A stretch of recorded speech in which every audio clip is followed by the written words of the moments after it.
Halo sobat, Assalamualaikum warahmatullahi wabarakatuh. Kali ini saya akan membahas sistem penyaluran dana di perbankan syariah, analisis kelayakan penyaluran dana, dan larangan dalam pemberian pembiayaan.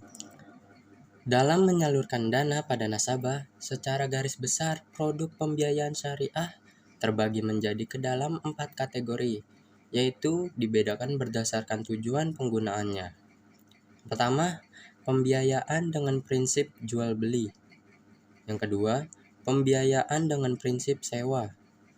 Yang ketiga, pembiayaan dengan prinsip bagi hasil. Yang keempat, pembiayaan dengan akad pelengkap.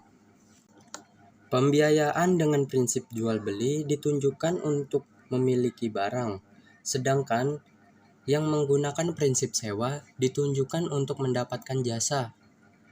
Prinsip bagi hasil digunakan untuk usaha kerjasama yang ditunjukkan guna mendapatkan barang dan jasa sekaligus. Pada kategori pertama dan kedua, tingkat seuntungan bank ditentukan di depan dan menjadi bagian harga atas barang atau jasa yang dijual. Produk termasuk dalam kelompok ini adalah produk yang menggunakan prinsip jual beli seperti mudharabah, salam, dan istisna, serta produk yang menggunakan prinsip sewa yaitu ijarah. Pada kategori ketiga, tingkat keuntungan bank ditentukan dari besarnya keuntungan usaha sesuai dengan prinsip bagi hasil. Pada produk bagi hasil, keuntungan ditentukan oleh nisbah bagi hasil yang disepakati dua muka. Produk perbankan yang termasuk ke dalam kelompok ini adalah musyarakah dan mudharabah.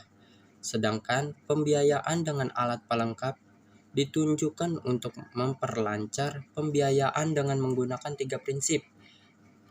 Pada kali ini, kita akan banyak membahas tentang prinsip ketiga, produk pembiayaan bank syariah yang didasarkan atas prinsip bagi hasil adalah: pertama, bentuk umum dari usaha bagi hasil adalah musyarakah, syirkah, atau syarikah. Transaksi musyarakah dilandasi adanya keinginan para pihak yang bekerja sama untuk meningkatkan nilai aset yang mereka miliki secara bersama-sama. Semua bentuk usaha yang melibatkan dua pihak atau lebih, di mana mereka secara bersama-sama memadukan seluruh bentuk sumber daya baik yang berwujud maupun tidak berwujud.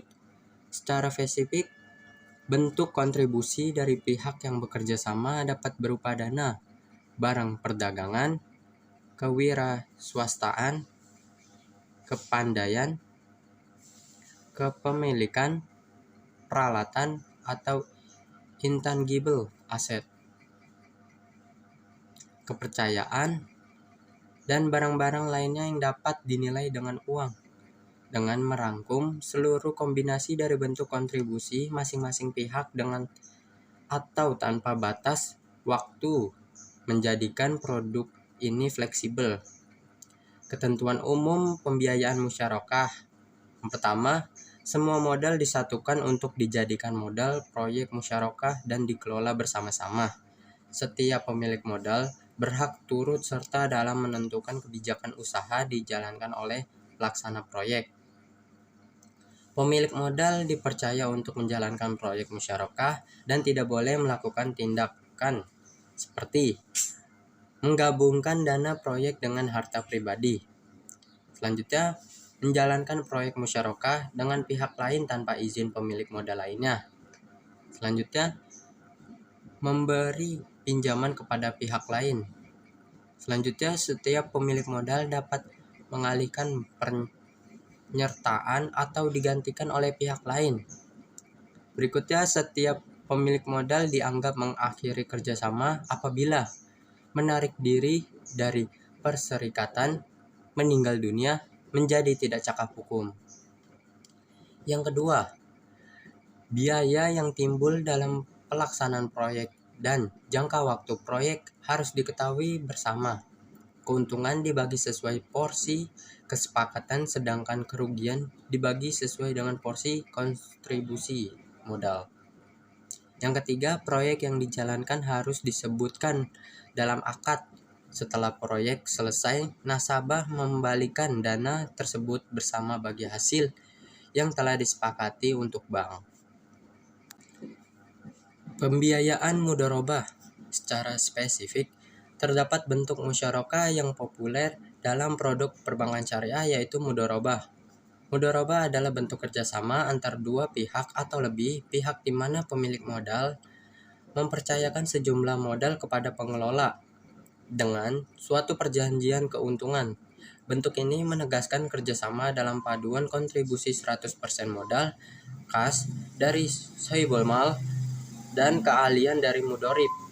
Transaksi ini tidak menyaratkan adanya wakil sahib dalam manajemen proyek sebagai orang kepercayaan. Mudharib harus bertindak hati-hati dan bertanggung jawab untuk setiap kerugian yang terjadi akibat kelalaian.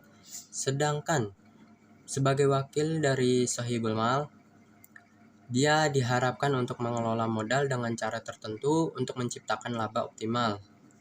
Perbedaan yang esensial dari musyarakah dan mudharabah terletak pada besarnya kontribusi atas manajemen dan keuangan atau salah satu di antara itu. Dalam mudharabah, modalnya hanya berasal dari satu pihak, sedangkan dalam musyarakah, modal berasal dari dua pihak atau lebih. Mungkin itu saja yang dapat saya sampaikan. Kurang lebih mohon maaf. Sekian, terima kasih.